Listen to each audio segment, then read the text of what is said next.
Welcome to Hat Talk number 2. The Hat Talks exist to discuss with human healthcare thought leaders in order to provoke ongoing debate and encourage greater personal connections spanning the medical, scientific, drug development, and strength and conditioning sectors. Darby, let's introduce Dave. And today's topic is, are statisticians the unsung heroes of clinical research? And today we have Dave Jackson with us out of the lovely Stirling, Scotland. Dave Jackson earned his statistics degree from the University of Glasgow and his Master of Science in Statistics from the University of Sheffield. As a statistician, he continues to take a special interest in the statistical challenges in complex trials where there is high dependence of multiple within-patient observations, such as ophthalmic trials using data from both eyes.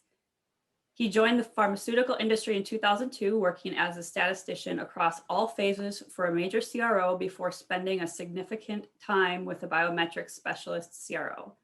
Always having worked in CROs has given David insight into how flexible resourcing models can support the pharmaceutical and medical device industries and of the importance of meeting customer needs. David joined CromSource in 2010. As head of the biometrics department, David supports continual improvements to exceed sponsor expectations. David is experienced across all areas of product development, from statistical consultancy to FDA and EMA submission. David has represented sponsors at FDA and EMA meetings, interactions, audits, and inspections, and he is comfortable advising and presenting on all biometrics aspects across a range of therapeutic areas. David's skills are evident in communicating often complex biometrics procedures in non-complex language, thus removing the fear from biometrics and opening the black box for sponsors, which we all know is very important given that not everybody is fluent in biometrics language. So thank you, David, for being on today. Hey, Darby, good to be here. And Darby says not everybody is fluent in biometrics language. I think that includes the three of us that are sitting here talking to you today. So yes, we can speak the language and pretend a little bit, but like you said earlier, Dave, but not with a biostatistician. So never pretend with one of you how to do that. But we thought this topic was very interesting, and we think our viewers will be very interested in it as well, because when Darby said at the beginning, kind of the unsung heroes, it's, biostatistics isn't just the end of a project. It really is the beginning of a project, the middle, and the end. It's all parts of the project.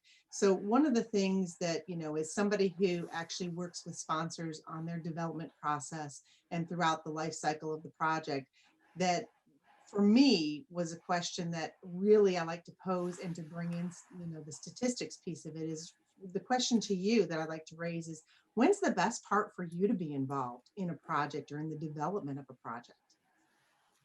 Thanks, Chris. The easy answer to that is at the start. But that's not going to help your listeners much if I just say that.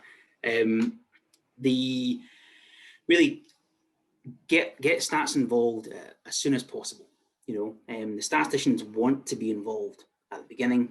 They want to discuss all aspects with you.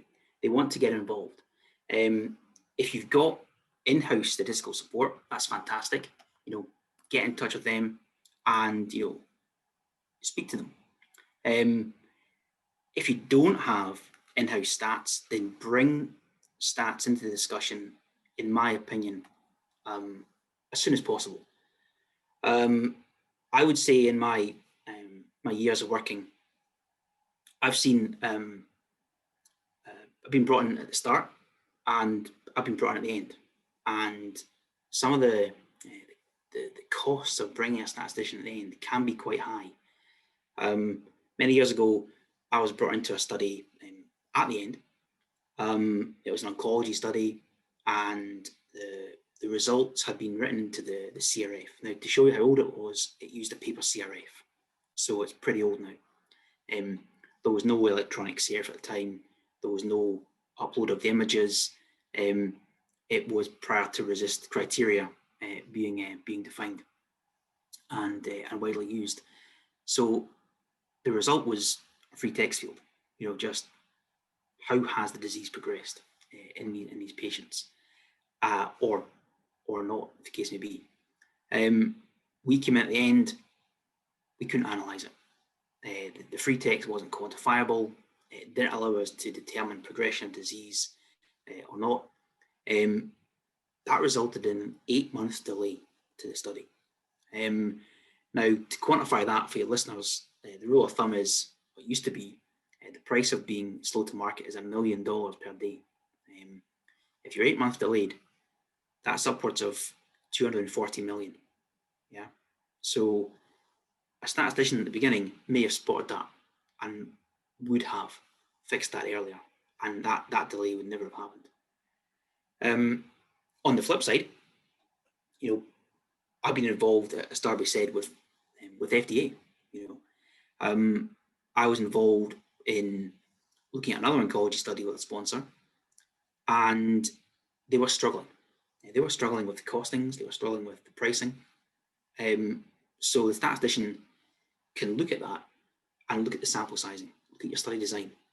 So we redesigned that study. We looked at different sample sizings, different endpoints, and we were able to save 4 million on the running costs, which meant the sponsor could stop going around the financing rounds. They were able to then finalize the protocol more quickly, submit that to FDA, and we had first patient, first visit within 6 months of that first contract being signed with the sponsor. We saved 4 million in running costs. With a bit of redesign, we were probably 4 months sooner than the sponsor would have been otherwise. Using that same framework of $1 million a day, that's north of $100 million potential extra revenue generated because we were ahead of the curve. But that's because we got involved before FDA interaction. If you get the stats involved after your first FDA interaction, again, that can create some issues. FDA wants specific things from the statisticians, and the statisticians know that, and they're able to go through the FDA checklist to make sure that everything you submit to FDA is ready, it's there. Again, if you're delivering stuff to the FDA without having spoken to a statistician first, recent example we had was about a 3 month delay on that one. Again, 90 million if you want to go by the old formula.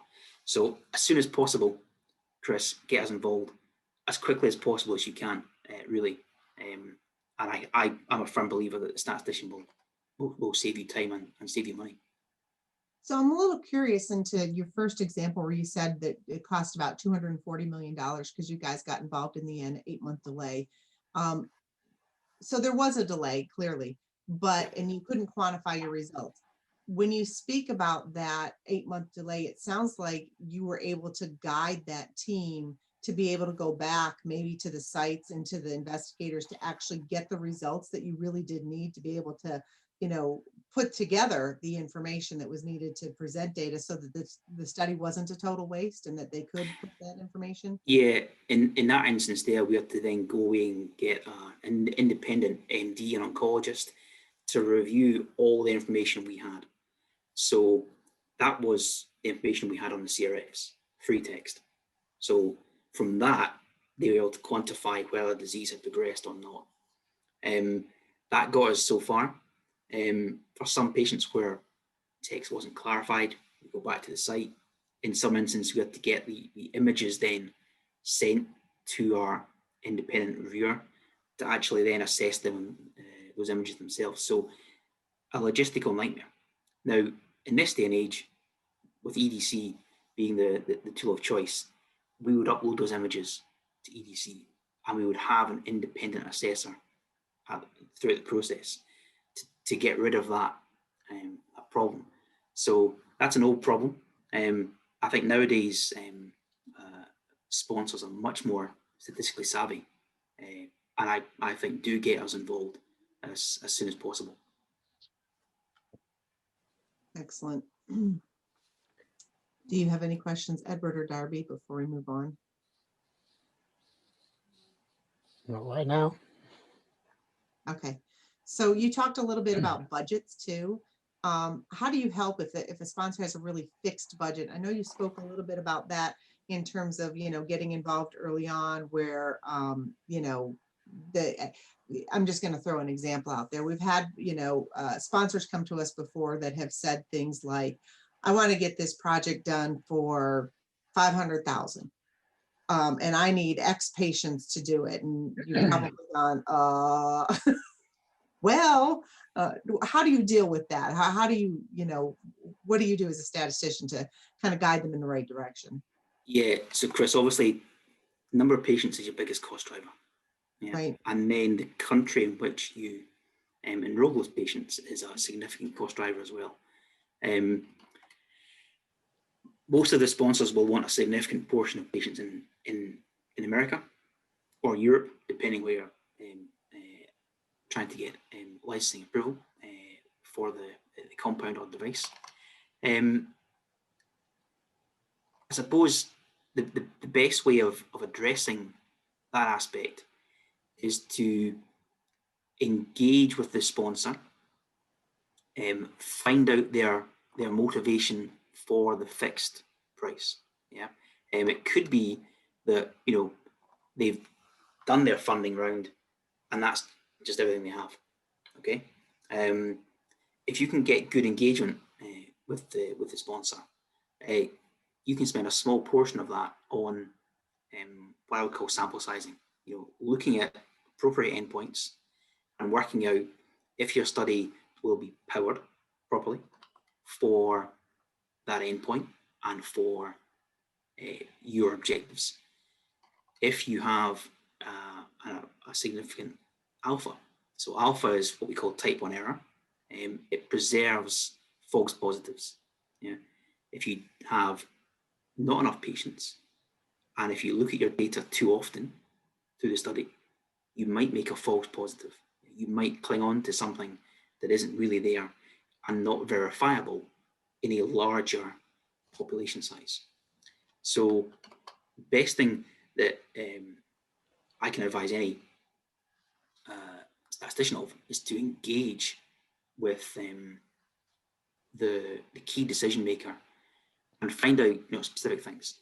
Not every study needs to be 90% powered or have 5% alpha. Okay, different phases of the study require different things. So phase 1, phase 2, the dose, not the dose finding, but the information finding phases, pilot studies. It's only when you get to phase 3 pivotal do you need to have a significantly powered study with appropriately controlled alpha, with all the things that you probably hear about when you hear about statistics. But when you get to phase 3, you need to have a very clear single objective, a very clear primary endpoint, a very clear link between them, and a very clearly powered study. And by powered, I mean 80 to 90% power, which means that with the sample size that you have, if your product works the way you think it will work, that sample will tell you it works 80 or 90% of the time. Yeah, and then you don't look at your data that often to preserve the false positives. Yeah, looking at data too much can create some statistical problems. But when a sponsor comes to us and says, we've got this much money, we will work with that sponsor, finding out all those different things. There are lots of different design methodologies we can implement to help a sponsor as well. Sample size re-estimation is a big one. We start with one amount of people. We have an interim analysis, a look at the data. We preserve that type 1 error rate. We preserve that false positive rate by using blinded and unblinded individuals.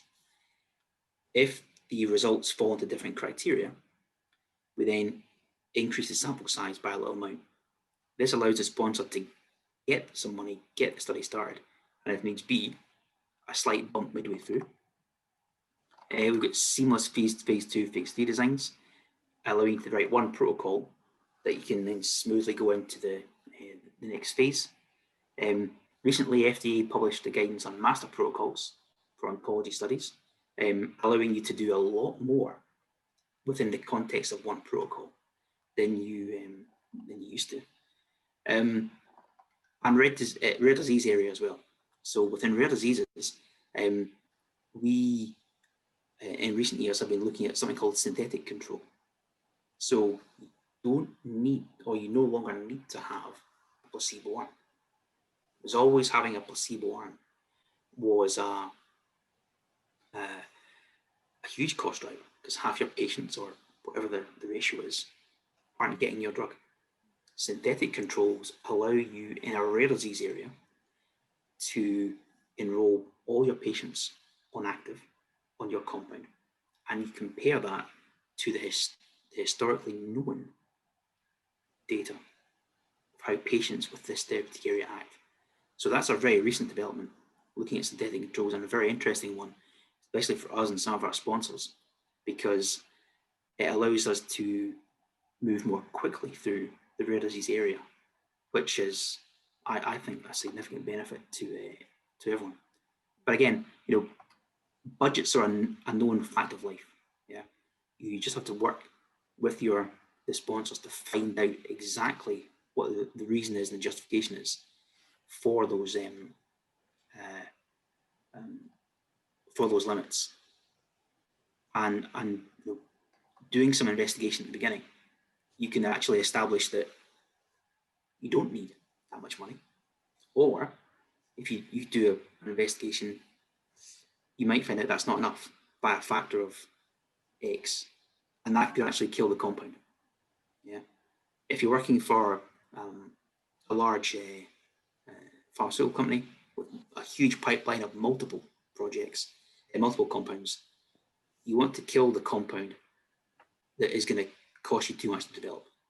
Yeah, so that upfront investigation of checking, is it financially viable to run this study, is a sound investment, or a sound way to engage with statisticians and find out, can we run it?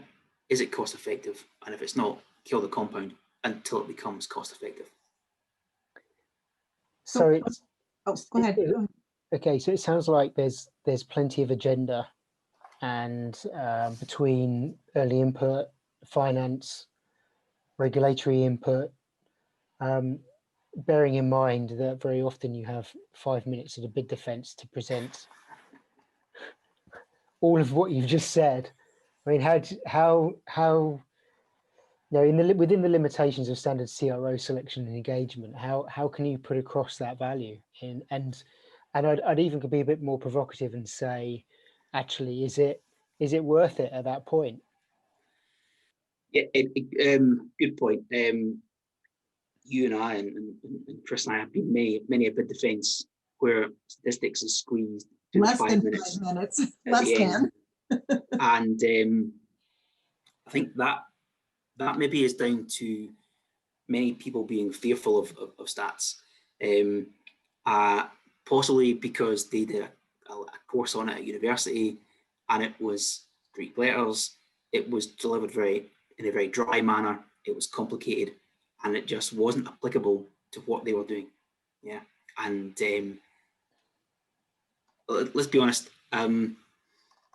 There are many statisticians out there who are unable to communicate effectively. Yeah. But if I can say to a sponsor, I can save you X many dollars, hundreds of thousands or thousands of millions of dollars, we can run the study quicker, more efficiently. You can get a better return on your investment, a quicker return on your investment. Then as a sponsor, you want to hear that. So, Ed, you're going to say something? Yeah, I was going to say, so where does the responsibility lie? Is it that statisticians need to be able to understand and communicate the real life application of their value more? Or is it for our sponsor companies in their selection to be less fearful of a commercial bias and ask the questions and tease that value out, or both? Yeah, the statisticians need to be on the front foot. They need to be the ones saying this to our sponsors. And as well as I do, that what we've done at Bid Defence is we've put statistics at the front of the bid defence with the MDs engaging together on protocol considerations, bringing forward alternative design concepts, design ideas that will enable sponsors to consider alterations to their study design, with the sole aim of speeding up recruitment, getting to the end faster, and getting more efficient, more effective results, a better return on investment.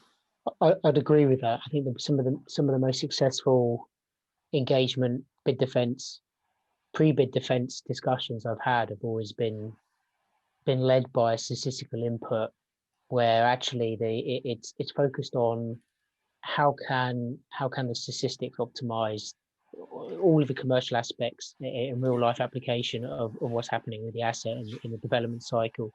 It's less about the academic part of statistics and more about, well, what are the implications of what's being said and how can that information be useful to driving the asset development forward, or the clinical trial process forward. So I'm fully supportive of what you just said. Yeah, and even there's been instances where a sponsor might know what they want, they're not entirely sure, and then come to show that the biometrics person or somebody like Dave would suggest a completely different study that they hadn't even considered, but would be way more efficient, cost effective. So I've definitely seen that be very powerful before as well, and just initial discussions. And that's why I like bringing Dave into discussions as well, is because it's those upfront discussions before anything's happened, before the protocol is even developed. I mean, that is a huge key thing if somebody's coming in with some information and then it's going to be completely different after that. Well, and I think that really does drive home the point, Dave, what you said at the very beginning, which is the one word answer from the start. Because there, just back to the original statement, which was there's been many, many times where we've been given a protocol that's final or near final. And we've had discussions that have said, well, this is final. What can we say? We can say a lot, but do we actually want to critique the protocol at this point on their study design, on their statistical methodology, on their, on whatever they're looking at? Do we really want to say, this really isn't what you want to do at this point? Because will that make them think we don't want to work with them because now they're critiquing us, or do we really want them to rethink their protocol design? So it's a way that we have to approach things tenuously to make sure that we're partnering with people, in a good manner. But we do want to bring that expertise forward, because you're right. In the end, you don't want to end up with an 8-month delay at $240 million because you can't analyze the data, or worse yet, with even a longer delay in getting your protocol running because it's come back from the FDA 4 times because they don't like the design. So there's all those things. Yeah. Yeah, Chris, you said it there as well. It's a balanced discussion, and you guys are all from BD. You have a lot of contacts and you bring a lot of proposals into your organizations. But when I'm there, I'm a statistician, and my job is to, as I said earlier, be on the front foot, get across that I can make their money work better for them. Yeah. And as long as you are conscious and respectful of what you're doing, not to criticize a protocol, but to critique it, to bring across your professional input. If a sponsor hasn't had stats input and they've copied a previous design from something they did a few years ago, then they may not be aware of new design methodologies or developments that are now allowed by the regulatory authorities. But also, you can't jump through the stages. You can't miss a stage. You can't go straight to pivotal submission without getting some background data. You've got to have it. If the studies are underpowered, then it's important to get that across. Chris, that was going to bring me right to my next point, or my next question on being underpowered as well, Dave, because I know that there have been instances where we've had a client come to us who has had pressured for a less patient pool, wanted us to have, just fewer patients in it, not just as a cost driver, but as to speed things up to get things in. So how do you deal with that? And what is your advice moving forward on that? Again, it all depends. The one thing I hate is when someone says it depends. Okay. Right? It does. Because we all know it depends, right? But there's always a reason for something. There's always a reason behind it, and it's just about finding that reason out. Yeah. Some sponsors will want to run a particular clinical study because it's the second pivotal. The first pivotal was a success. They want to do the exact same thing. Work again, yeah. And that's absolutely fine. Some sponsors need financing. The smaller, the biotechs, who have enough to run one study, get the success at this phase, at this stage, get another round of funding to move it forward.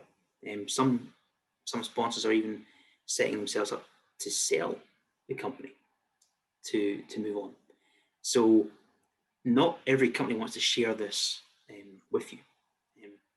But over time, you learn to understand the responses that you're getting.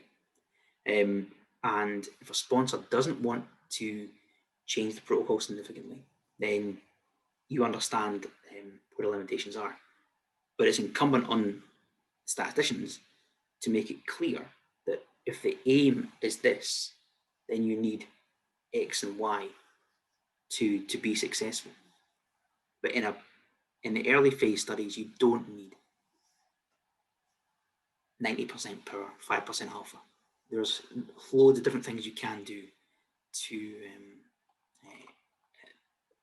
get around it. But I think I said it earlier, engage with your sponsors and talk to them. If you're fearful of statistics and don't speak to them, it'll be to your detriment at the end, I believe. I think that comes back to, with you guys, you give a lot of input on study design, and also you talked about the the cost and how you can help with the costing, because US versus Europe, for one, we know US is highly expensive.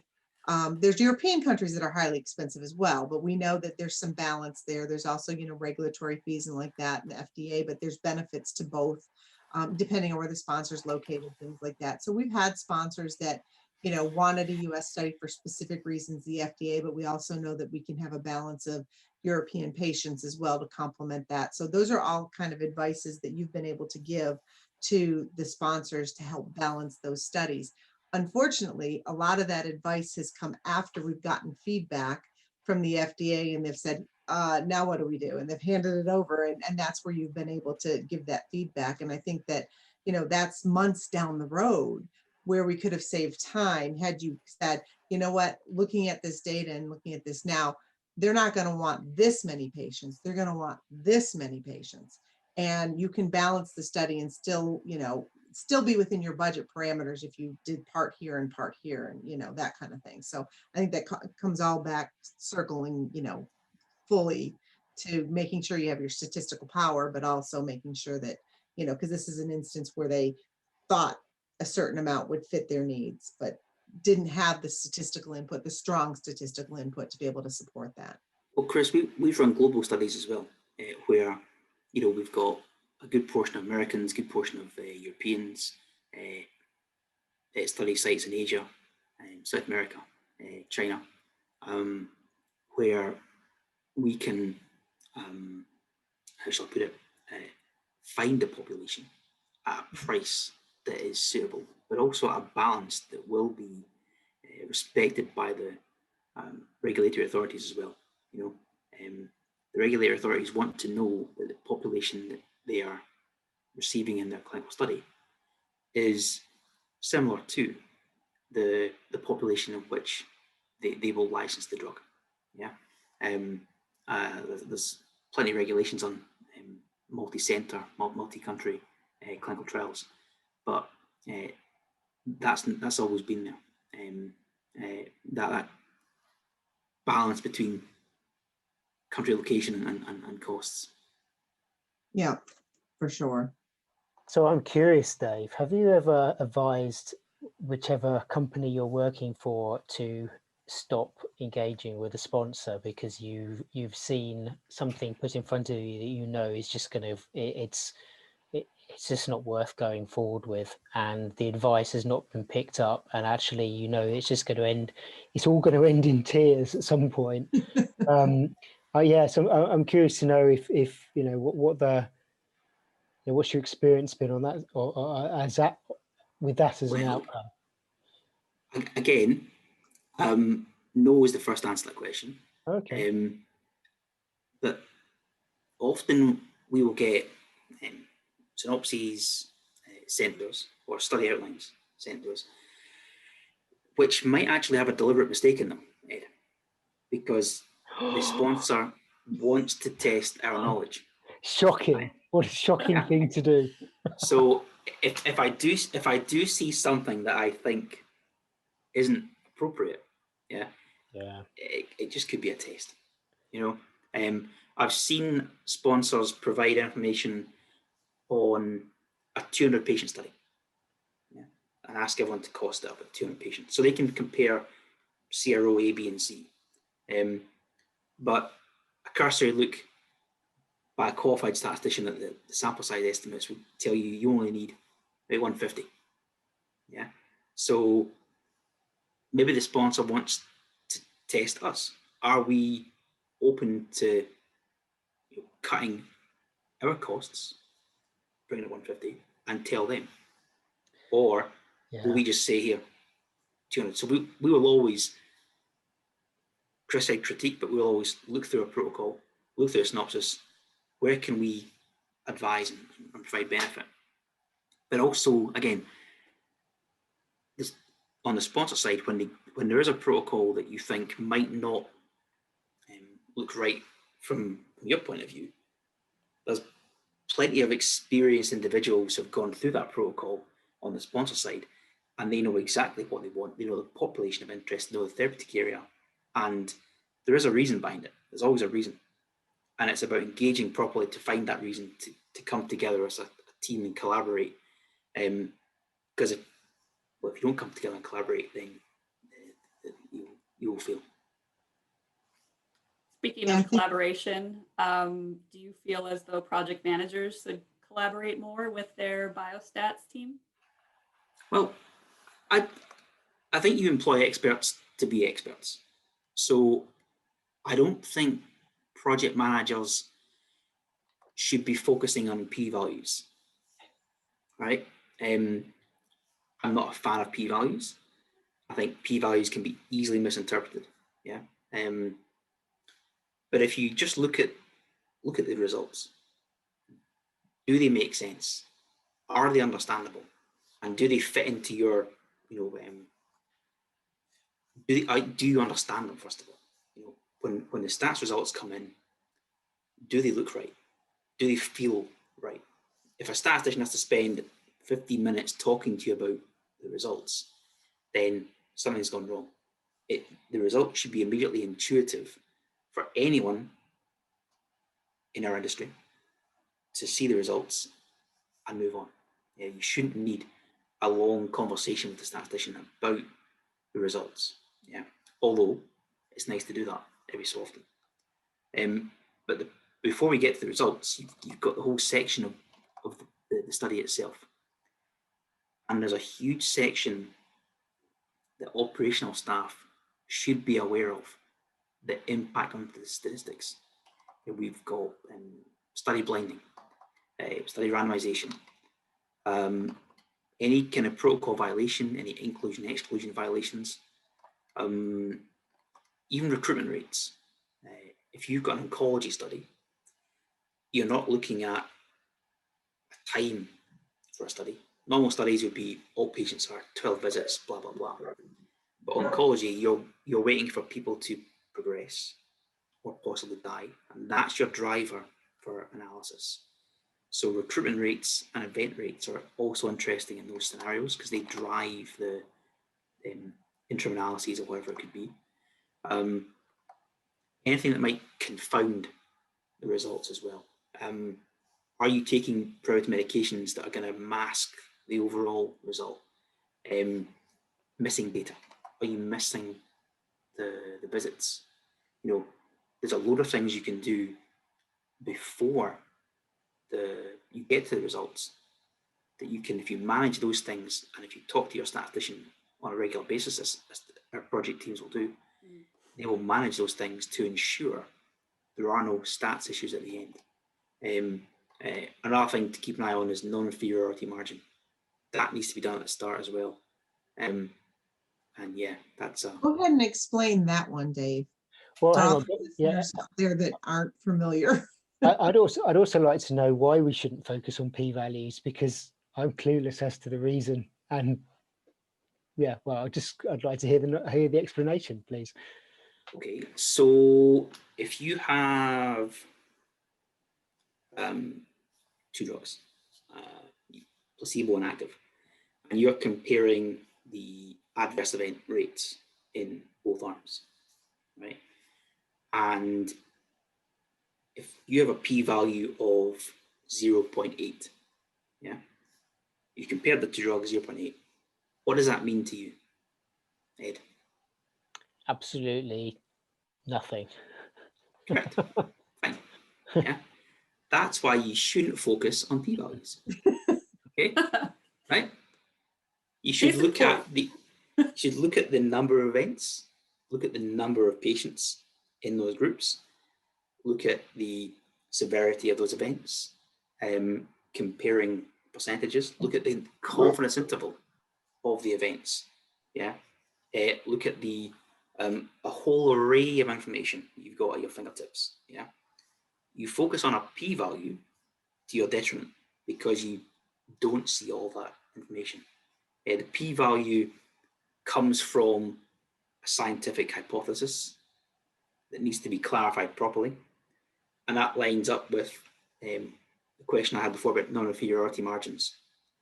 If you're comparing two groups from a safety point of view, you have to predefine what is safe. And that's your margin of non-inferiority. So if your two compounds both have equal amounts of adverse events, yeah, both have an equal percentage of adverse events, equal severity, yeah, it's the sample size that determines the width of the confidence interval. More patients, smaller confidence interval, more exact, yeah. If you haven't predefined what is non-inferior, you can't do that comparison I've described to you. And that's one of the reasons I mentioned non-inferiority.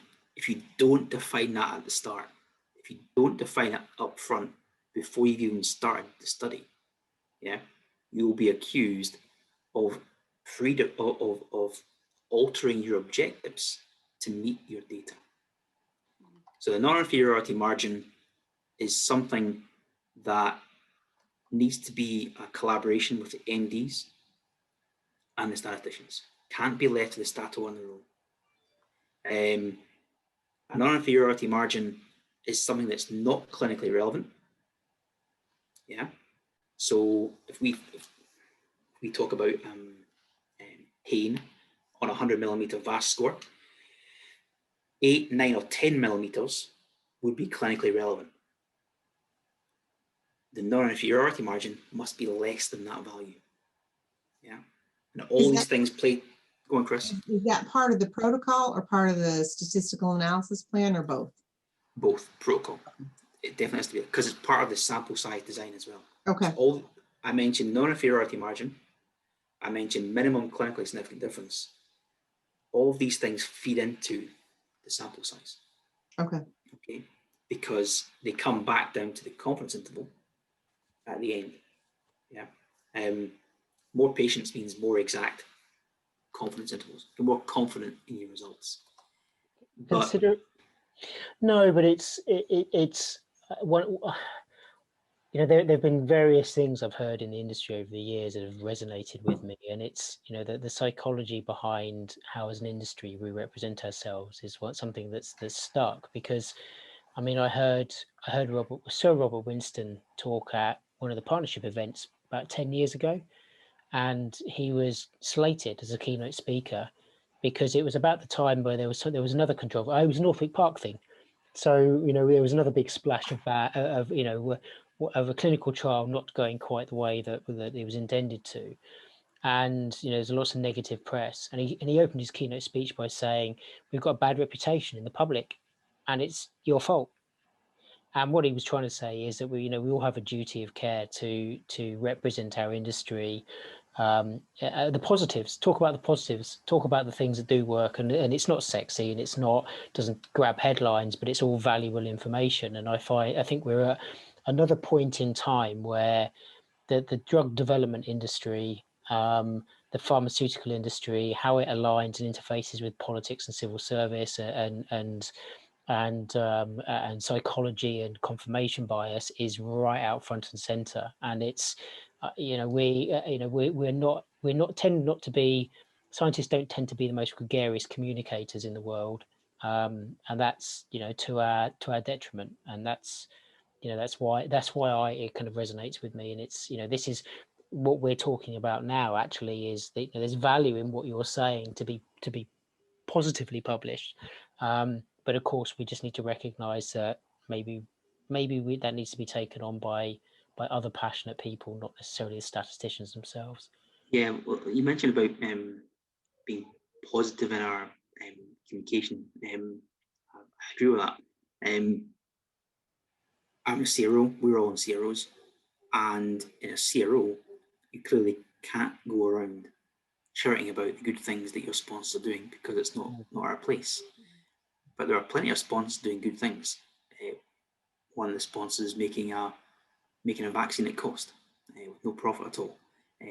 One of our sponsors, a global brand as well, is very open about patient data security, and they were on the front foot of that many years ago, before the current regulations and laws came in, about sharing the results of all their studies as well, very openly and very clearly. Now those things aren't very easy for the layman to understand, but they're huge in our industry. Huge things that are really positive and should be shouted about. But again, good news doesn't sell stories, doesn't sell newspaper, doesn't drive links to whatever. It's only bad news, unfortunately. So it would take a team of experts to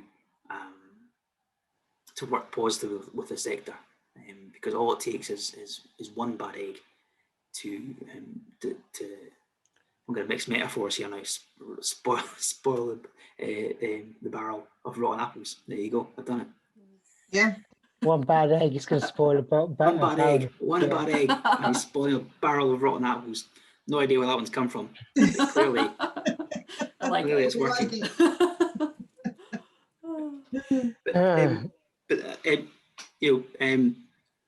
One of the things that for that sidebar conversation took place was we were discussing things that the operational PMs should be doing, and the PMs don't need to do too much more. They just need to rely on their experts and make sure we as statisticians are engaging with them. And Dave, I think that's important. I mean, I've been in operations for 35 years, and a lot of my career was as a PM, and I look at some of the PMs that I work with these days, and I look at things very differently, because I definitely have a well-rounded view, because I've worked at sponsor, academia, and CRO. So, look at things differently. But I have never claimed to be an expert. I've always claimed to rely on my experts. That's my role. Know who my experts are, know who to go to for the right answers, and not understand what it is specifically you do, but understand that you are the person I can go to get that. And I think that that's the important piece of it. But what you did point out too, was a lot of the data that we need to oversee as a project manager, which is, the deviations and the collection of the data, and, those kinds of things that we're looking at when we're tracking, which is the visit windows and all of that kind of stuff that they do, which with the technology today has made it so much easier. I remember in the day, when I started my career 35 years ago, okay, I'm dating myself. I did start when I was 10. Every year it gets younger. But when I started my career 35 years ago, the technology wasn't there. We were paper CRFs. We were phone calls to people. We were, we talked earlier. I didn't have a GPS on my phone. I was calling a site from an airport going, give me directions, let me know, because I didn't have a cell phone. So then the technology was so different. We didn't have it. And so tracking a deviation was way different than what we do now. So we have such a better system of doing things. So a lot of it is automated now in terms of being able to look at enrollment rates and to look at the trends and those kinds of things. We do rely on our monitors to be able to pull that data in and to look at it. And we rely on our data managers to track the trends and what's happening at the site and things like that. But we've got a lot of those automated tools. But I think the point that you're trying to make there is, as the project manager, they need to make sure all of that stuff is being done appropriately across the project, so that you as a statistician and your group of statisticians are having those tools that they need to pull the data in the back end to make sure that you can actually analyze what's there, so that at the end you're not going, well, we have missing data for all of these visits and we can't look at this data because we're missing. And I do remember an instance where I was working with statisticians where they're like, well, was the patient alive at visit 3 or not? I don't have a visit date. Like, well, that's a valid question. We have to call, we have to find out, was the patient alive? We don't have that date. So now we have a means to, to track that. But the project manager does have to understand how their role in overseeing all of this feeds into everything that you do. Yeah, I think you mentioned the technology, Chris. When I started in the industry, the data management department was massive. It was huge. It was probably a similar size to the CRAs. Nowadays, it's drastically reduced. Significantly reduced. And I think the next technology advancement has to be the way that we monitor the sites. We've seen it with the current COVID. Yeah. CRAs can't get to sites, aren't allowed into sites because of the hostel restrictions. Risk-based monitoring, remote monitoring, using statistics to actually find the problems in your data, which will drive the more thorough interrogation of those patients, is a way to go. I'm not saying it's the way to go, but using stats methodologies is definitely, I think, the future. I think we're going to trend that way. Absolutely. But there's probably not enough statisticians out there to do it. So we'll need to train some more pretty quickly. I'm not volunteering. Yeah. Not my expertise. I said that in the beginning. I maintain that. I'll share a story after after our prep call for this podcast. I went to look up null values and the explanation on Wikipedia, and I still couldn't understand it. I am reading the layman's version of what null value hypothesis is, and I still can't get it in my head. And I studied this at university to look at statistical significance for the test I was running for my dissertation. So how on earth can I not get this? So I need a sub-layman explanation for it now. Well, that's why you need to bring in the statistician experts, Ed. Yes. Sooner. Before you've opened up the web page. There you go. Statistician. Yeah. There you go. Well, full circle, Dave, back to where we started from, which is I think the message that everybody needs to hear today is that people are better positioned in developing studies and executing studies if they bring in, expert statistical input from the beginning, from the development stage, you know, everything from your sample size to, you know, how you're going to conduct it, you know, that what elements you're going to collect, you know, what you were talking about before in terms of the values you're looking for and defining what that is, and all your methodology moving, you know, forward. I mean, obviously you need your medic as well involved, but the statistician is such a key component of that. I mean, I remember I used to write protocols way back when, and I remember I handed it off. I'm like, statistician, here you go. Because it was something that I didn't do. I can write the other stuff, but I can't do the statistic piece of it because I didn't have the herewithal to do it. But it's just that important because it saves you time when you're going for submission. It's going to save you money to keep on the repeat submissions, and also save you money on the back end, because if you haven't done it right to begin with, then you're not going to extend your protocol on the back end. You don't have the extra investment, $1 million a day for every day delayed of getting through and getting your analysis done, et cetera, et cetera, et cetera. So I think the value of having the input on the statistical piece at the very beginning is immeasurable. Unless you want to measure it at $1 million a day, then it's measurable. Well, Chris, I fully agree. You know, bring us in as soon as you can is the, you know, take home message really, and we will help, and we can add value, I think. Absolutely. Yeah, I think that's proven over and over again, for sure. Thank you very much, Dave, for being our guest today.